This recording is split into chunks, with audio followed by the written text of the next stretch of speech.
I had the recent pleasure of chatting with pediatrician, researcher, and reptile and amphibian keeper Billy Sveen of Creepers Herpetoculture about neurodiversity and reptile keeping. I'm pretty excited to share it with you in today's episode. My survey on this topic has now received well over 100 responses, and it's been fascinating to hear about both the unique and commonly shared experiences from respondents. Like many others, Billy's fascination with herps started at a young age, but he had some unique perspectives on some of the benefits these animals can offer to our mental and emotional health that I really enjoyed. Diagnosed with ADHD and with 2 neurodiverse children of his own, he shared about how reptiles and amphibians not only can provide joy, novelty, and endless fascination, but also a sense of security and safety. We discussed the tools and habits we've developed to help our neurodivergent brains manage our husbandry routines, using our passion for reptiles as a means for social connection, and how furthering the research into the benefits that keeping these animals has for people with neurodiversity and without could be crucial in overcoming some of the challenges in keeping herpetoculture a sustainable practice moving forward. As a researcher himself, he's passionate about furthering the study of this subject, and our hope is that by combining our efforts in the future, we might work towards some publishable literature and help more people understand that not only are these animals a benefit to individuals, but to society as a whole. Let's slither on into it.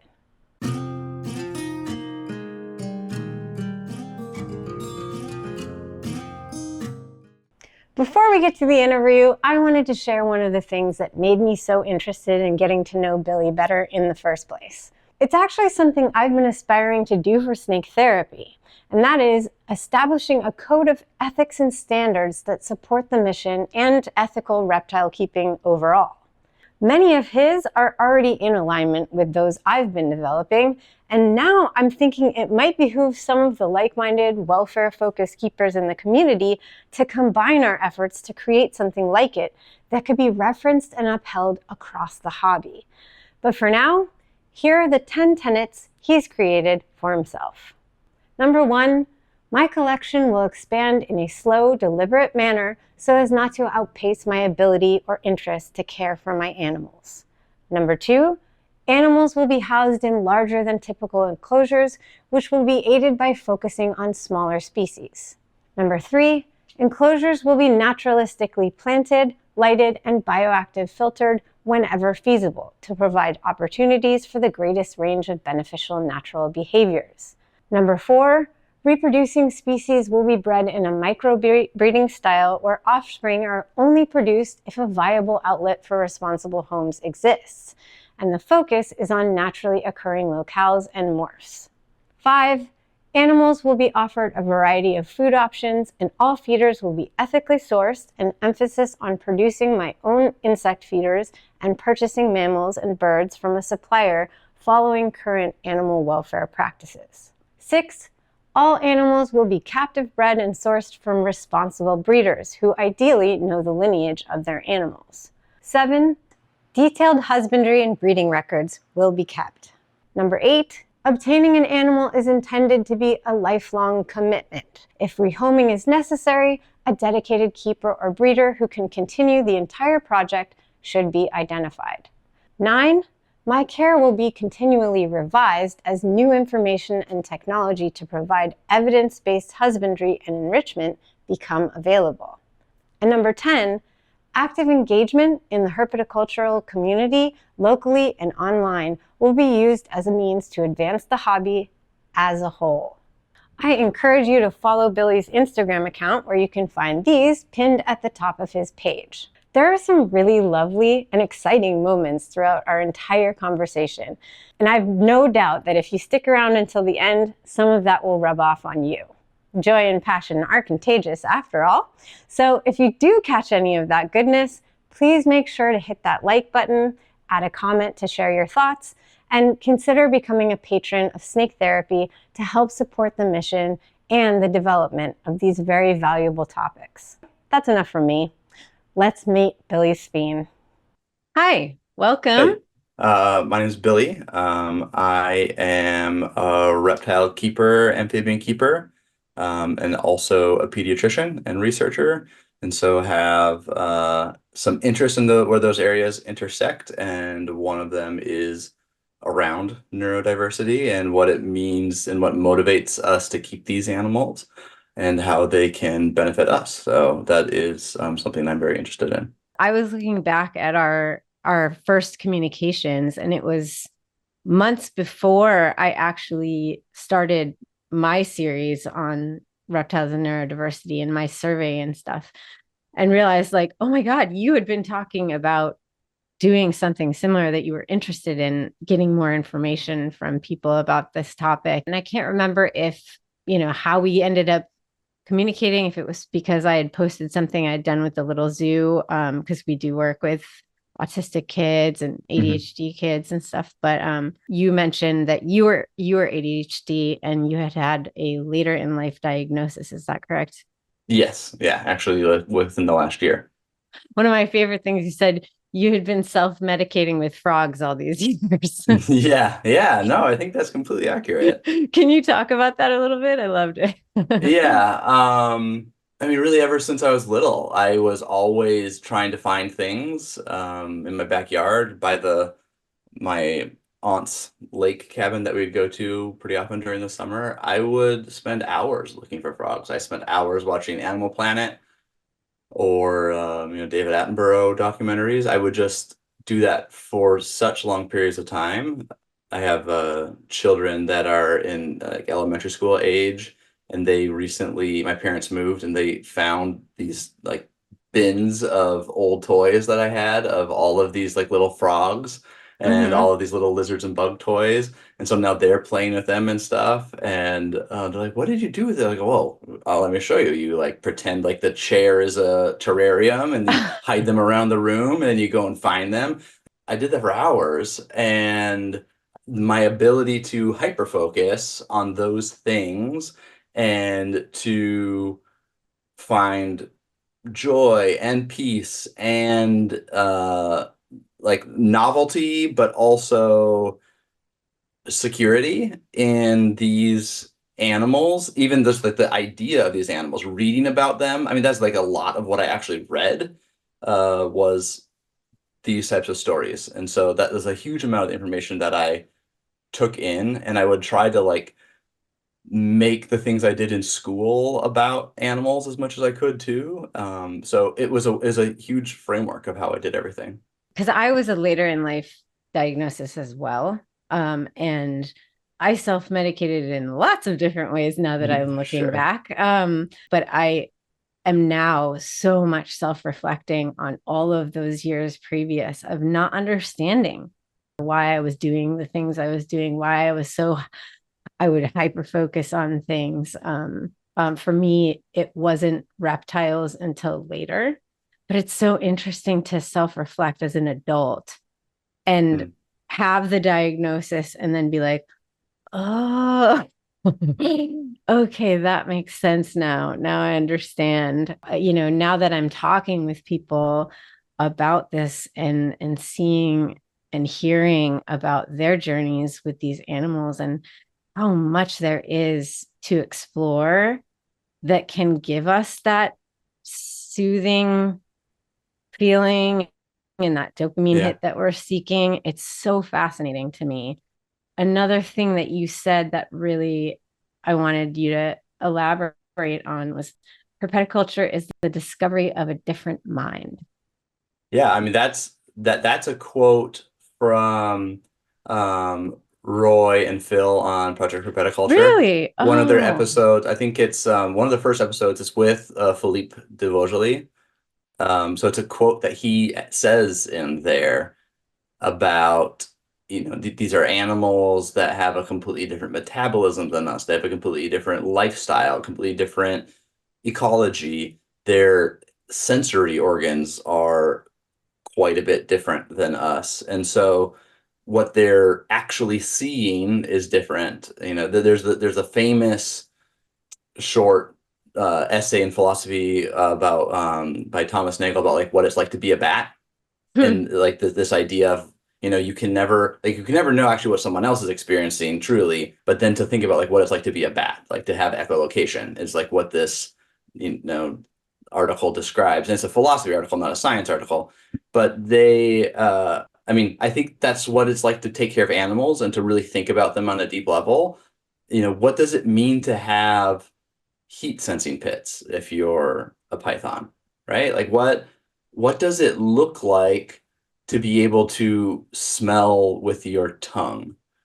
What does it look like to be absorbing your environment through your skin if you're a frog, right? Like Mm-hmm. the way they go about in the world, it is observing a different mind. Let alone like what does it look like to be afraid of predators in a way that we don't have?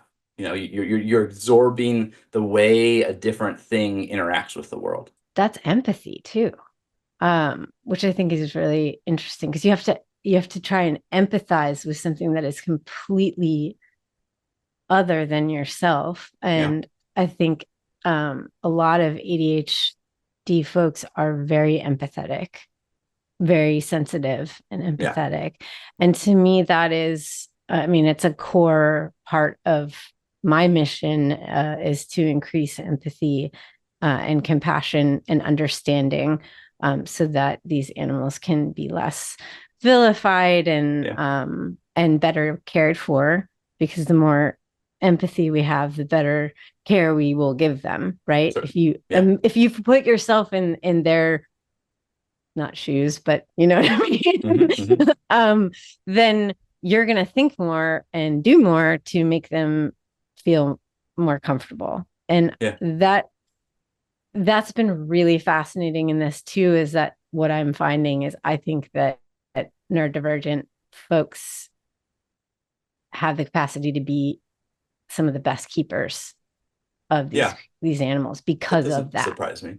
Not just the hyper focus, but that empathy, like you're talking about, the combination of those two means you're going to learn and you're going to do everything you can to create these little environments that will make these animals feel better, and so that you can watch them do their things in their habitats as they would in the wild. Definitely. I also think that there's something safe and secure about them, right? Like if your brain is working slightly different than the way a typical society expects you to act, there's some level of anxiety about social interaction and being out in the public or in like a normal institutional space.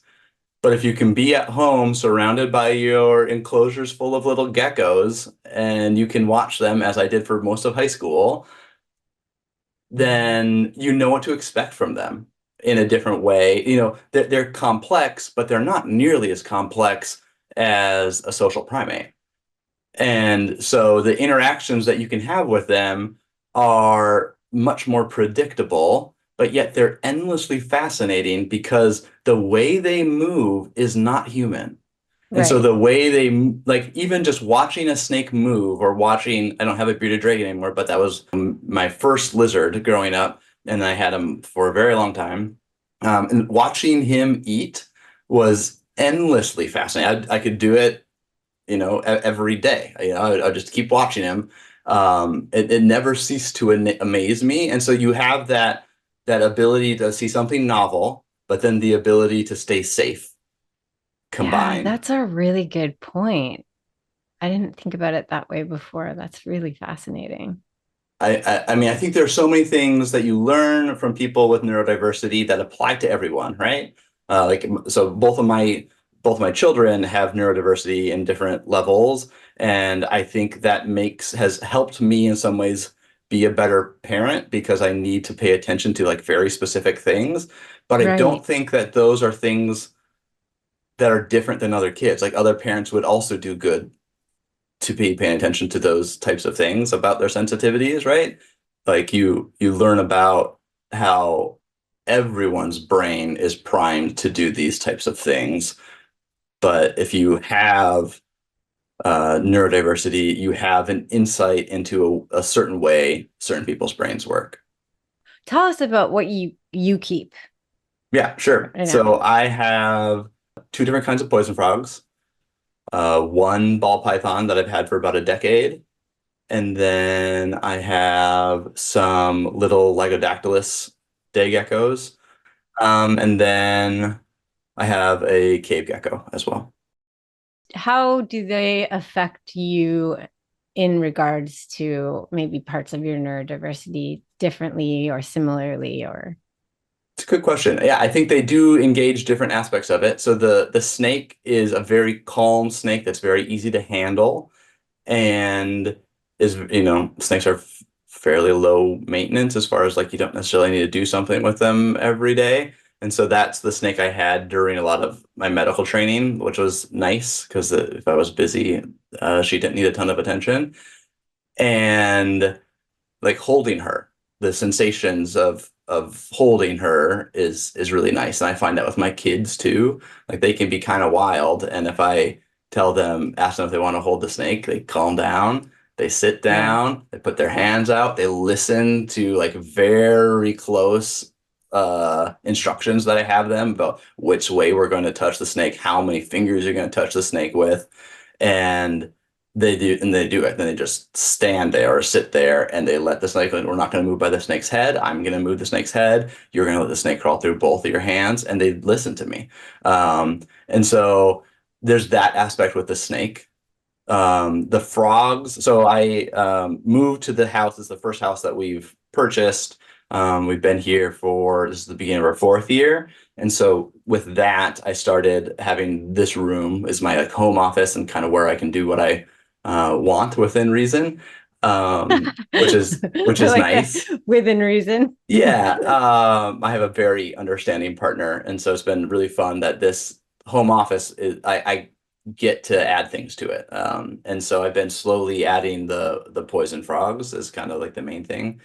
And so I have like one right here on my desk, and the other one's right there. And they're like my little work buddies. Because they're diurnal, they're bold, they're out during the day. So there are constantly times during meetings that I don't need to be paying the closest attention to, that I'm over here and I'm looking, oh, they're eating. I wonder if they're gonna lay eggs today, you know. And I even have like tadpoles right here and froglets right here. And so it's a constant little dopamine hits throughout the day. You can do a little standing break and also look over and see the frog at the same time, and then get back to writing some emails or doing whatever else I need to do. Yeah, I have my Japanese rat snake is right down here. Yeah. And I was just thinking this morning about how that was probably the best decision I've ever made to put her in my office. Yeah. Because I have one more snake in here, and then a rescue rabbit also in my Yeah. office now Yeah. is taking over. But most of the snakes are in a different room. Yeah. But having her in here, because most of my other snakes are nocturnal, and she is definitely diurnal and Yep. Makes a big super difference. active. And I'll be working away, and I just look back, and she's like hanging upside down, looking at me, and like always looking, and like, she doesn't like a lot of interaction physically right now. She's still a Right. baby. But she's so curious. I laugh all day long. Just Yeah. kind of like look Yeah. over, see what she's doing, and it brings me so much joy too. And I'm Yeah. like, so Yeah. I can definitely relate to that. And it's like little dopamine hit. Oh. Yeah. No, it is great. Yeah. I think putting them on my desk and having them in my office is one of the best decisions I've made. In the survey response, you said your geckos are highly nocturnal and shy, but they provide late night dopamine spikes. That's true. Yeah. So that's why I started wanted to do the cave gecko. So like growing up, I had Paradura picta, the like Madagascar ground geckos, and fat tail gecko, leopard geckos. I'm moving away from things that don't need lots of heat, which is why I'm focusing on the frogs, because otherwise this room gets very hot. So it's really just the ball python that needs some extra heat, and I'm rearranging some things so that they can be higher. She can be higher up and hopefully need less wattage. Yeah, all that to be saying, that these cave geckos like to be in the like high 60s, low 70s, like very similar to poison frogs. And so kind of like a perfect add to the room.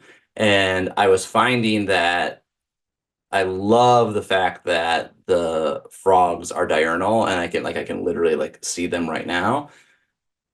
But then also I do spend some time here at night and I'm like, oh, the frogs are all asleep. And so the cave gecko is testing out the waters of going back to some of that more nocturnal behavior. And do you feel like there's a difference in yourself, like with the nighttime versus daytime interaction, or?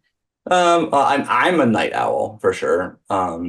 Having kids and then my hectic work schedule or like kind of inconsistent, weird work schedule makes it so that I'm up at weird times and have a bad sleep habits.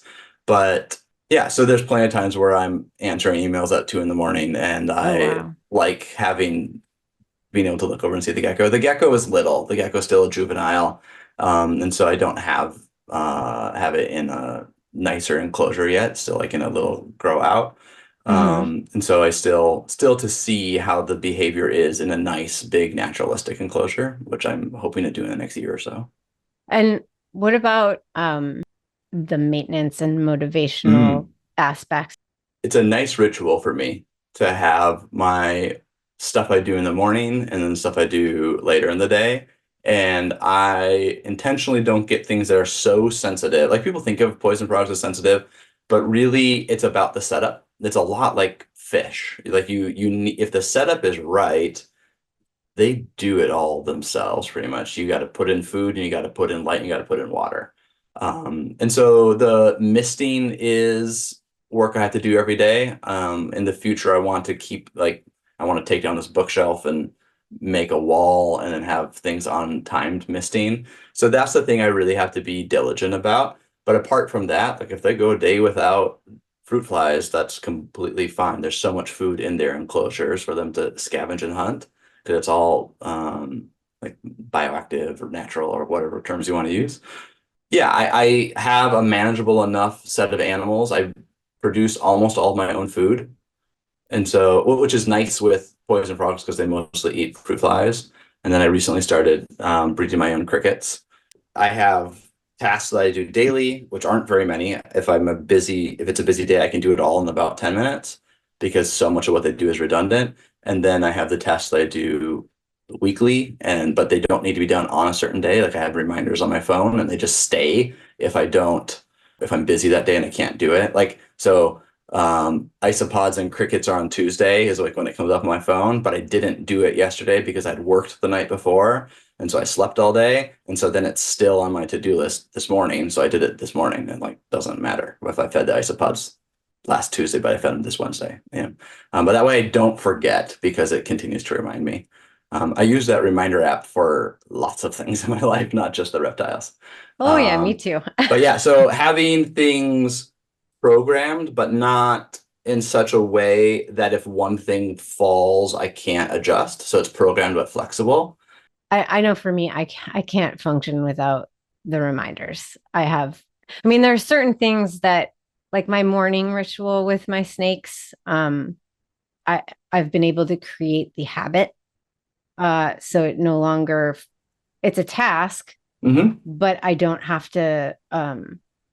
lose track of time and forget to do it because I've created this habit where this, then this, then this every morning. Yeah. Um, and so for me that part is taken care of, but as Hmm. far as like feeding and weight checks and Hmm. like what they've ate and how, keeping that, if I didn't have reminders on my phone and tracked it, it would be a mess. Yeah, I do. So I like the daily things I don't have reminders for. Like I don't have reminders about misting or feeding the lizards or frogs. I have a reminder about feeding the snake, but well, I only have one snake, and so I don't really feed her on a schedule. I would, I'm sure, if I had a bigger amount of animals. Um, it's like does she look hungry? Is she moving around? What's she doing at night versus during the day? And so I have a reminder that's like every Friday, it's like, consider feeding Dahlia. And then I either cancel it out because I think that's not the right time, or I leave it on there and then I'll probably feed her sometime over the weekend, is usually how it goes. Okay. But I have reminders of like cleaning out the humidifier. I have reminders about making fruit fly cultures. That's a big one. So making, because you need to make them before you need them because they take 2 weeks. And so if you're like, oh, I'm running low on fruit fly cultures, you're way too late. And so you need to stay ahead on making them. And so that's a big one. And then also, I mean, people have all kinds of different beliefs and rituals about how they supplement their fruit flies for their dart frogs. But I mostly do the same supplementation, and then every once in a while I add vitamin A. And so I have that scheduled to my phone so that I know when to do the vitamin A. So basically, you know, you've come up with a solution for any type of interference that your neurodiversity might have in keeping your animals. I think it's pre-planning is like the big thing. Because I mean, there are definitely times where like there's a busy morning with the kids, and I have a meeting right away, and so they get on the bus, and I immediately have to come in here, and I didn't get my 15 minutes to spend with the reptiles in the morning, and so I don't water them right away, and then I have a couple meetings, and now all of a sudden it's lunchtime, and I haven't sprayed them. Because I do things in the same order. It's like I water them all, then I feed the tadpoles. Then I give everything that needs fruit flies, and then I'm done. That's it. That's like the daily thing. But I'll find that like, oh, I give the tadpoles food. It's like, oh, that's not like the right order. And so then I'll like find I do one of them, but then I don't do the other one. Because I'm like trying to do it between meetings. And then all of a sudden it's like the end of the day. It's like, oh, I didn't like miss 2 of the tanks. Like what in the world? Because I didn't do that same routine. And that to me seems like a very ADHD type thing where it's like I didn't fall into my pattern, so I didn't complete the tasks. Although, I've built it in such a way that the room is humidified. It's like not that big of a deal. Like the room's always 60% humidity. The dart frogs don't get rain every day in South America. They're going to be okay. We have to come up with these systems, otherwise we end up getting distracted and don't finish them. And I'll take it for granted sometimes, and I'll be like, okay, I'm going to weigh the snake, and then I'm going to put it back, and then I'm going to get the food and weigh the food and make sure it's in conjunction, and then I'm going to feed the snake, and I'll make sure to record that weight. Yeah, I have a hard time with that, definitely. And if I do not, like, I say, oh, I'll remember that number. Yeah. I have major memory problems, and I'll get distracted by, I'm in a room full of snakes and other things, and I just and I'll be like, no, I'll remember it. And literally by the time I get to where I record things, I'm completely forgotten. And so I've been like smacking myself on the hand every time, being like, nope, just take a picture right now. Yeah. And so if I take a picture while they're on the scale, then I can get distracted, and then I get back to my computer and I was like, oh, right, I weighed the snake. I have a photo. Okay, cool. So I've had to come up with these little like ways to keep myself from forgetting things. I built a whole tracking system for keeping track of everything. And if I don't mark that I've done it, I don't get next time's reminder. So it basically, I created an automation where when it's marked done, depending on how many days I told it it's in increments, it'll create the next one for me, because they're all on different schedules. And so I'll look at my calendar every day, my herp calendar, and if there's a bunch of stuff missing, I go back and I'm like, oh, I didn't mark that as done. And the reason I don't use the apps that are out there, the reptile tracking apps. I basically built my own app. Nice. Because the ones that I looked at, all the ones I looked at, they don't have notifications on their Yeah, phone. no, yeah. And you can't tweak them at all. And I have to have those reminders. Otherwise, the time blindness thing, I'll just totally, or the memory problems. And I'll be like, because you do it so many times, you're like, you have a memory of doing the thing that you do so sure. often. So you're like, was that yesterday or was that last week? Right. I can't remember because I do it all the time. Yeah, yeah. And so I Totally. was like, no, none of these trackers are enough for me. So I ended up building my own. I mean, as stressful as that does sound, it's also satisfying for Oh me. yeah, it's a challenge that you can accomplish. And I feel like that's we all want to live at some level of stress. Like there's the stress that you can overcome, and there's the stress that you can't, and that becomes toxic. Like no one truly, if they had the option and they were well informed, no one would want to live on a couch with milkshakes as all of their food. Like don't even chew, just like roll over and poop and pee, right? Like no one wants to do that. Like you want a certain level of activity and stress. That's why we exercise. That's why we watch scary things. That's why we do puzzles. That's why we play video games. Like it's stress. Like you're doing a certain amount of stress that you can meaningfully accomplish and master. And so that's why humans like to do hard things. It's a matter of finding the right hard things.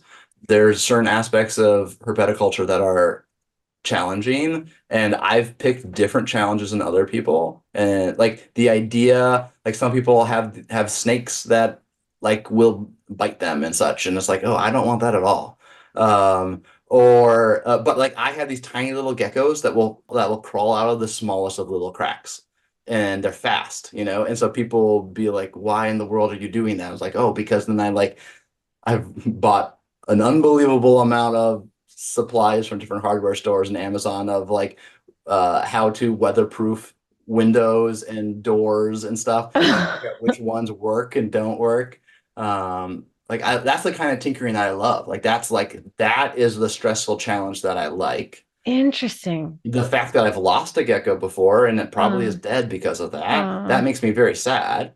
But at the same time, it makes my mind work to like spend probably cumulative a couple hours looking through different hardware store catalogs of what type of like weather stripping is going to work for this situation. And that's why I think, again, that neurodiverse people are such good keepers, because we will challenge ourselves and just keep going and to keep trying to find the best solutions. And like, I mean, the amount of effort I put into building out my enclosures now is insane. It's insane. And I don't have to. Like I could upgrade Elora into a big enclosure with lots of fun stuff in it, and she'd be fine. She wouldn't need the artistically done background and all of these things. But I'm challenging myself, and I'm doing it because I know that it'll make her happy. Yeah. And that's an extent to which I think there's many people that don't go. Yeah, I agree. Yeah, totally agree. And it's satisfying to us and soothing to us. Do you feel like your reptiles and amphibians help your interactions with the rest of the world and social stuff? I use reptiles as a gateway to talk to people a lot. Especially at my work, people know me as the person that has frogs. And so that comes up fairly frequently. And it's a thing I can talk about super easily. And so I have a lot of conversations with people about frogs at work. And that makes it easy for me to interact with people. I would like to think that I'm pretty easy to talk to about other things too. But yeah, like as far as I don't know if that exactly answers your question, but like you know, using the reptiles as like the interesting fact about you um is definitely a thing I do. Do things I do with the reptiles actually help me interact with other people? I don't know. I don't know if that's Well, part of no, the I question. think I Yeah. think that makes sense of what you said is like it's an icebreaker Yeah. in a way. You know, I'm the one with the snakes. I'm the snake lady, and that Right. helps me. Yeah. I do have a lot of social anxiety, and so and have trouble sometimes engaging or am Sure. bad at small talk. Hmm. I'm, I'm like, why?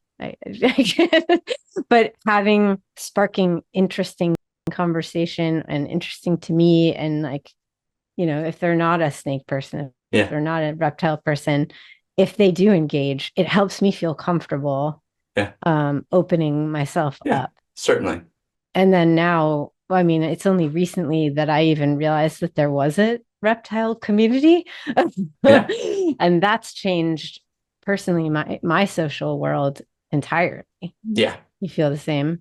Yeah. I spend a lot of time talking to people on online on Instagram, or now I have some of their phone numbers, right? And Hmm. we just text or call. Um, yeah, that's different than how I've done my life before, you know. Like with my job I've been always moving, and I've been always with a close group of people that I'm learning with, right? And so it's really Hmm. these last few years that I realize I'm in my early 30s, and like I have friends scattered across the country, and really they're friends of situation because we were training together and doing this really intense thing together. And that doesn't mean I don't like to hang out with them, but some of them I don't have a lot of interests that keep us together. But now these people that have similar animals or have similar interests to me, we're constantly updating each other on Yeah. what we're doing. And so in some ways, even some of these people that I haven't met, they're I would say they're close friends. And I think he'd be fine with me talking about this. Like I met Roy for the first time this summer in person, and he's someone I talked to probably one of the most of that group of people. And it was so easy because I So feel like the amount easy. that we've talked to each other up until this point, and the amount of shared interest that we had and the understanding of each other is so deep that we can just hang out. Yeah, I felt the same way. I met him briefly at a reptile expo. Hmm. And after that, it was just so easy. Like the conversations that we had, just it was interesting how connected I felt to him when we'd only met once, And you it could know? totally be something specific and special about Roy. I'm totally Oh, open well, to that yes. possibility. Yeah, yeah. That is very true. He's a very special person. Is there anything that you wanted to share that we haven't touched on yet? I think it is awesome that you're looking into this more closely. I'm really excited to hear what kind of stuff you learn from this. I think there's a couple hurdles of keeping herpetoculture both sustainable and beneficial going into the future. I think we need to make sure that our welfare for these animals is high enough that we're not exploiting them. And then at the same on the other side of that same coin, we need to make sure we're showing people why it's actually a benefit to have them. And I think showing the benefits, like the benefits these animals bring to people with neurodiversity. And I think right along with that, just anecdotally from hearing from other people, mental health, which obviously has overlapped with neurodiversity, but isn't quite the same thing, and also addiction. I think those are all areas where people have used animals, and specifically ectotherm animals that live in the world completely differently than mammals. I think that's ripe for actual studying, research, and showing benefit. And so I'm 100%. so thrilled that you're doing this. And I want more people to understand, like even for me in the journey of this last year, being able to put that framework on Mm, it. Like it was no doubt in my mind, keeping reptiles has benefited me in my life. My love of reptiles and amphibians was my introduction to biology. Without that, like, would I be a physician? Would I be doing the types of things that I'm doing? Right? Like, I don't know, right? Like, yeah. it's a huge avenue of my interests. And so, and my love for nature and all kinds of things directly come from that. That's always been clear to me. But now to say, actually use them to like regulate my behavior, regulate my emotions, regulate my ability to be, as our capitalistic society calls productive, like to be able to identify that framework is fascinating. And I Eh, think looking around, again, we should get some data on this. What's the incidence of neurodiversity within the herpetoculture community? I think it's significantly higher than baseline. Yep. And I think so so too. that's remarkable, Yeah. I've done just some basic lit review, and there's not a lot of information out there about neurodiversity in subcultures, even, or even neurodiversity in other animal keeping groups. And so this area is ripe for study and ripe for collaboration, and a good way to show how keeping these animals is a benefit to society. Yeah, love that. That was so well said. I'm so excited about this. Like, and the best part is when I started my channel, I had no clue that this is where it was going to go. I had, and it's been, I, I've have chills because it's it's been so inspiring. And Yeah. and it's gotten this life of its own.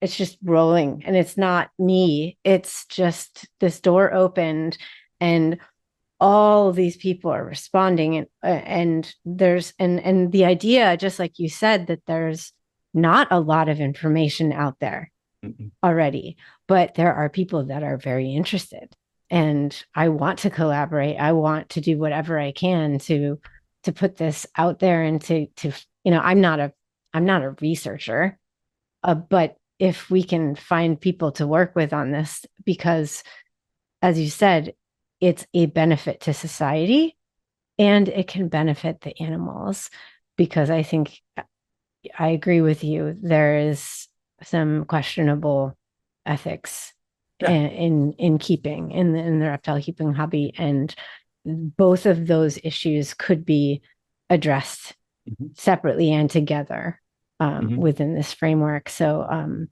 thank you, and I'm really excited that Yeah. you're part of it now, and that we should just keep talking about it and Yeah. Agreed. keep exploring. And I know you said that you had been thinking about doing something like this and partnering with somebody else. And if Yeah. in the future, uh, you're ready to do that, and I can help or be involved at all or whatever it is, I all for it. Yeah. Yeah. Yeah.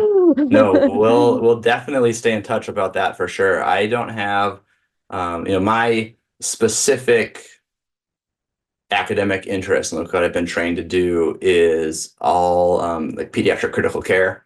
And so not related to development, psychiatry, or neurodiversity at all. And so what I need to do is finish up a few projects so I have a little bit more free time. And then Mhm. I would love to, identify someone in probably that pediatric behavioral development field that would be willing to start with just like basic literature review and write a paper about all the things we don't know, and then follow it up with some surveys and interviews, like very similar to what you're doing with just, some of that methodology behind it, and make it some publishable work. But the work you're doing would essentially be pilot data and background for it, right? Like you're essentially doing that type of work. Yeah, I have, from this survey, I'm able to analyze data points already, and those can be used in really interesting ways. And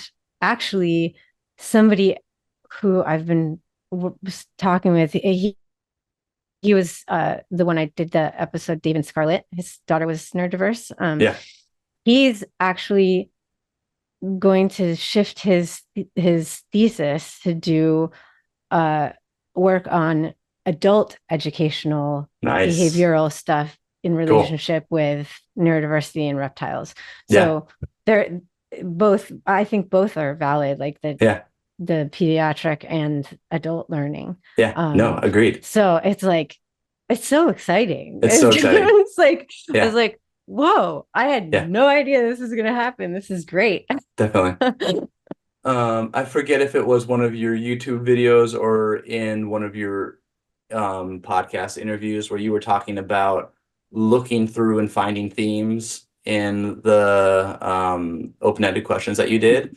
I mean, that's essentially what I do for research, right? Oh, really? Yeah, so I mean, it's a different content. It's like a slightly darker tone, but like I interview families about end-of-life decision-making for their children. Oh, wow. And so I interview them like in longitudinally throughout that process and hear their stories, and I audio record them, get transcripts, and then I look through the transcript through qualitative thematic analysis. And I mean, it's still subjective, but it's like a rigorous scientific process of identifying themes is essentially all it is. Like I had no idea what I was doing. So it just made sense. Identifying themes, it's what we all do, but it there's a process by which two people do it and you agree or disagree on like the codes and the themes. And that makes it so it's not just like my opinion. Right. But often the results aren't remarkably controversial, right? It's like obvious based on the types of questions you're asking what the results are going to be, but it's a verified way of doing it and explaining the process. That's not easy to answer by yes or no or how many or that because it's based on people's experience or it's a bit exploratory. So that's how I use that methodology in clinical and medical decision making. But using that methodology and understanding a patient's experience with neurodiversity would be completely valid also. I just don't have the expertise in neurodiversity the way I'd like to, and like to partner with someone that would be able to do that. Yeah. Sign me up. Yeah, for sure. If I can help at all. You would definitely be a huge help. Yeah, we'll definitely be in touch. Well, thank you so much for talking with me. I'm thrilled. This was awesome. So much fun. Thrilled to participate in however I can. So excited you're doing this work. Thank you. I hope that even if you aren't neurodivergent yourself, you're able to see how valuable this topic is. If you're interested in participating in the research of how reptiles and neurodiversity coincide, please fill out my survey that's down in the description below. And definitely let me know if you're someone who might help to get this work developed and published for a wider audience. I'm Shira, and this is Anu, and we'll see you next time for more snake therapy.